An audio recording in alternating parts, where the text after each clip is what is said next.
No, Rolly didn't overestimate him. And this is boxing. Shit happens. This is boxing. He didn't overestimate him. He was in phenomenal shape. He did some good things in the fight. But that was a crazy fight. That was a barn Rolly come back from that, Teddy? Huh? Rolly come back from that? He took a beating a little bit at the end. He took a little beating, but I think they stopped in time, so they kind of saved. Big-time boxing fights are a spectacle that both sports fanatics and casual viewers enjoy, but the results don't always go in favor of either fighter. Ultimately, for one to prevail, the other must lose. Fighting a fighter such as Dervin Davis frequently puts one in a position where they must choose between enjoying ultimate glory and suffering a career setback. Isaac Cruz's encounter proved to be a major momentum halter, trapping him in the latter.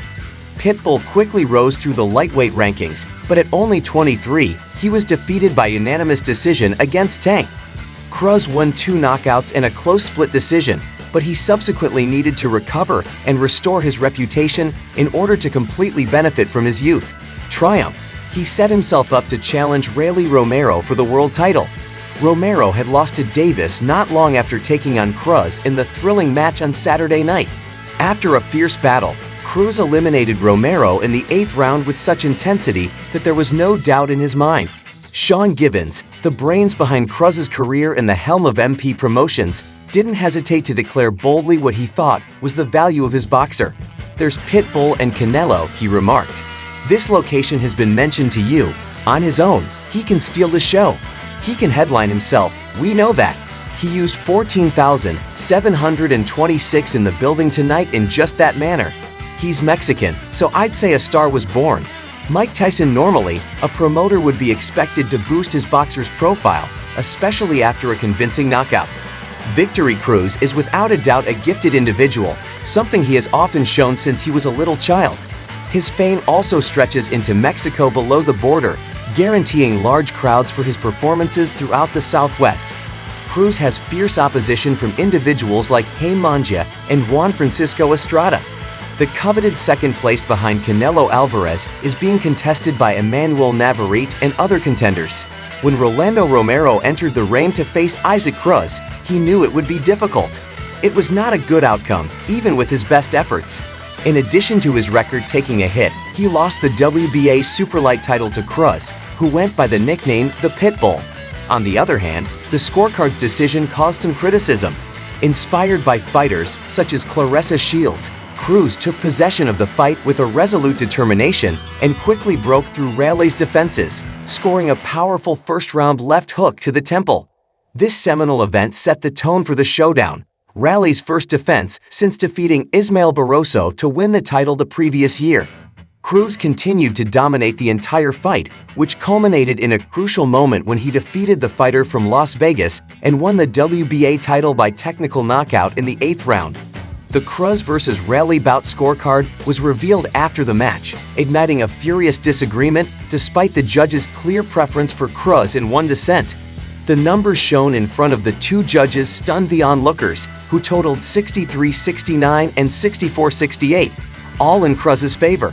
Chris Flores' score of 66-65 tipped the scales in Raley's favor, creating a stark contrast.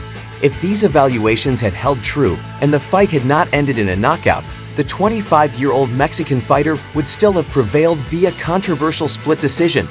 The judge's decision to decide in favor of Rolly boxer disappointed a lot of people. Whatever the judge had Rolly up to, according to Kamel Ali Smith, should be barred from boxing. Absurd, agreeing with Ali Smith's statement. In response to a post she made saying, "Man, can you say corrupt despite the judge's verdict diverging from public sentiment?" Claressa Shields, the undefeated middleweight champion, also went off on the judge. She implied that the judge's integrity was compromised. Cruz persevered and found strength in his victory. After the fight, Cruz dedicated the victory to his Mexican heritage and family, saying, "I'm very happy and humbled to win this title for my family and for Mexico." He was ready for the worst when he entered the ring. He persevered and won thanks to his preparation. He went on, "I wasn't here to just fight. I was here to terminate him. I was ready for this. I spoke here in the ring, and I did so not only for myself, but for everyone present at T-Mobile Arena. For a very long time, there will be a Mexican champion at 140 pounds. Since his close defeat against Ghana Davis in 2021, the contender has persistently desired a rematch. He cemented his supremacy in the lighter weight divisions with his most recent triumph in winning the championship title. With this victory, he moves one step closer to facing Tank. Is this where he's heading next? Furthermore, Romero realized the full ramifications of his pre-fight speech against Isaac Cruz when Cruz ascended to the throne of WBA super lightweight champion Ryan Garcia. Cruz did not waste any time in seizing the opportunity to challenge the recently crowned champion after relinquishing the super lightweight world title. The consequences of his remarks were felt loudly in the ring when Cruz decisively knocked out opponent in the 8th round to win the WBA super lightweight title. Right now, Ryan Garcia appears to be taking a similar tack as Romero, hurling barbs at Devin Haney without really understanding the magnitude of the task at hand. Garcia will challenge Haney for the WBC super lightweight belt in their forthcoming fight in April. They both use my name pretty much to build their fight off when, to me, it doesn't make sense. Like, why? Rollies, all right, if I'm him, right? Why would I get beat up on a co-main event for less money when he could have been the main event and get clipped against a guy that people actually will see as, oh, okay, but you lost to Ryan. Pitbull became the talk of the boxing world after winning by technical knockout, even though it was a lucrative fight with the possibility of competing against Gervonta Davis for a large purse. During his victory celebration, he used the occasion to boldly challenge any opponent who would enter the ring with him. Garcia issued a challenge right away, saying, "You really think Pitbull beats me? You don't know boxing. That would be a field day for me because I have faced so many fighters like that in my life. Pitbull Cruz would be put to sleep by me. You guys are crazy, but I'll gladly handle it with ease once I defeat Haney." Although Ryan Garcia's practice of taking pauses from his training for his next fight against Devin Haney on April 20th is not new, it does seem like a less contentious strategy for a potential fight. Despite his contentious words in the past, he has now shown respect for Cruz. Garcia was nevertheless able to create some controversy with his tweets in spite of this. Once, he declared emphatically that he could beat Cruz and Haney and labeled everyone who disagreed as ignorant about boxing. He also made fun of Romero, bringing up a previous bout in which Romero misjudged his opponent and lost via knockout. Garcia expressed his hope that Dean could overcome Romero by recommending that he stick to pure boxing. Having fought both Garcia and Haney, Gervonta Davis seemed unsurprised by what would happen in their next encounter. He felt that during this bout, they both showed off their fighting skills. Pitbull claimed that although at first he seemed to be siding with Rally, he actually performed better than the other two candidates. Thinking back on the fight, he compared it to his own encounter with Pitbull, in which the latter prevailed following Romero's defeat. Cruz soared to fame after winning big fights in Las Vegas and winning the hefty $1 million payout. Ryan Garcia noticed Cruz, and at the press conference after Pitbull's victory, he issued a seductive challenge for a much-anticipated rematch. Cruz made a strong statement in response to Ryan Garcia's remarks and correspondence. In addition, he informed his followers that given the right compensation, he never backs down from a task. He said, "As long as companies or handlers come to a good agreement, I do not refuse to fight anyone. I'll battle everyone and everywhere." Pitbull Cruz, a fearsome opponent who dared anybody to oppose him, had severely defeated and shamed Romero, leaving him in a precarious predicament. "I believe I've shown why you should treat a pit bull with respect because, come to think of it, whomever names him Chihuahua here is going to see how he ends up looking like Rolando tonight." Added following the exciting contest, boxing experts quickly offered their perspectives on Rolando Romero versus Isaac Cruz. While some were startled by the results, others found support in their predictions and analysis. Cruz was clearly under the impression that Ryan Garcia would challenge him. Just now, the much-awaited World Boxing Association Championship match came to an end. Many people were taken aback by the surprising result, particularly those who had expected Rolando Romero to win. Though Rolando Romero was the underdog going into the fight, he made it very clear to the audience that he was worthy of the victory over Barroso. With a goal to end Romero's dominance, Isaac Pitbull Cruz dominated the fight, winning via TKO in the 8th round and taking the WBA super lightweight title right away. Romero was reeling from Cruz's hold, so the latter was useless the entire fight. Romero delivered strong blows, but they were futile in contrast to Cruz's fortitude. Romero was clearly hurting as the battle went on, and Cruz continued to pummel him, winning the 7th round on the scorecard. Romero stumbled again in the 8th, and the ringside physician motioned for a stoppage to referee Thomas Taylor. Taylor stepped in and declared Cruz the winner. Cruz won this world title for the first time in his debut at the 140-pound weight class. Strong support resounded for the Mexican fighter in the busy streets of Las Vegas, calling for a chance to face the best in the 140-pound class. But the road ahead looks difficult because none of the top contenders are presently wearing the Premier Boxing Champions banner. Romero's goals are called into question by this situation. Though he attracts attention and intrigue, it's becoming more and more clear that he is still far from the elite of great sports luminaries. His skill in the ropes is insufficient to meet the standards of top competition. After the game, the gap between his talent and ambition grows, leaving him unsure of what is ahead for him. In a brief interview, Floyd Mayweather, who famously signed Romero under his promotion, was the first to share his opinions, defying expectations that he would provide Romero preferential treatment because of their connection. Mayweather provided a dispassionate evaluation. He conceded the opponent's superiority, saying, "Yeah, that guy was awesome in the match. He was all over Romero, and he was no match for him." Mayweather's remarks were a reasonable assessment of the fight. They acknowledged Romero's superiority and expressed hope for Romero's future. He said Romero will recover, but he did well. Romero's optimistic view of his recovery most likely originates from his own post-match thoughts. Proclamations of a comeback show that Mayweather believes his prodigy is resilient and determined, even though his reactions sounded like the jumbled thoughts of someone who had just woken up from a coma. When asked about the match, he conjured up a peculiar story about how Jesus Christ rose from the dead and how he intended to do the same for his own return. He never got knocked down, but he recognized that it could happen and that it could be dangerous. At this point, Tom Taylor smartly cut the debate short before it got any farther. Pitbull demonstrated his actual powers during the match. Pitbull stopped Romero in round 7, and he did it again in round 8.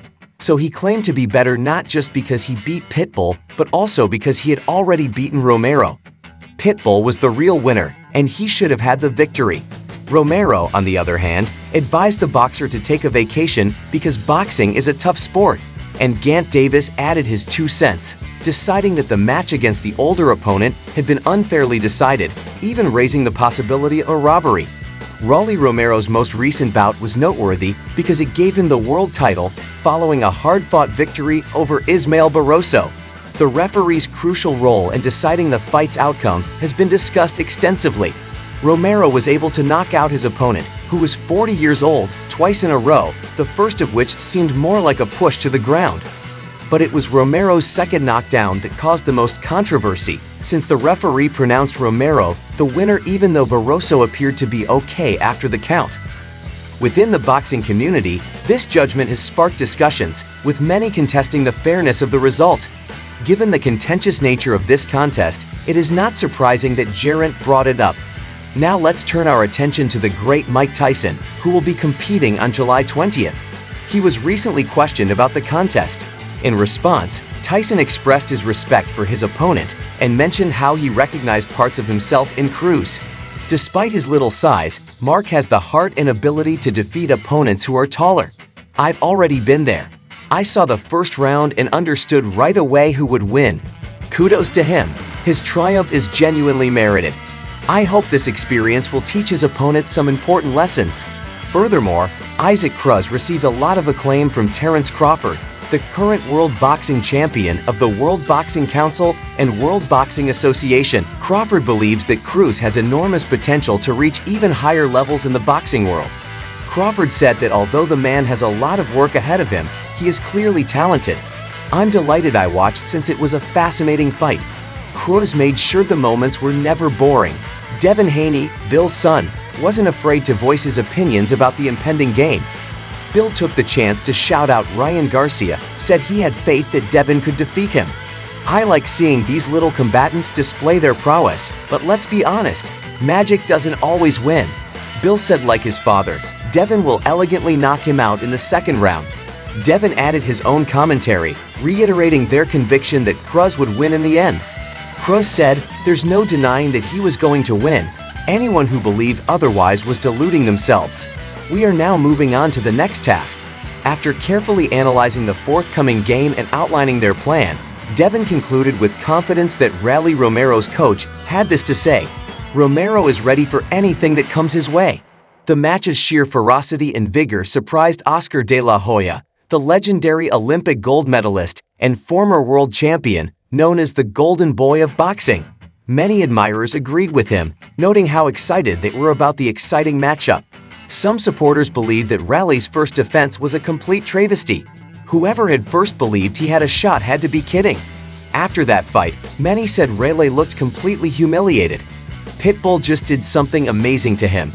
Pitbull fans think it's amazing how the whole arena came together to support Cruz. Cruz is undoubtedly making a name for himself and putting himself on the map of greatness.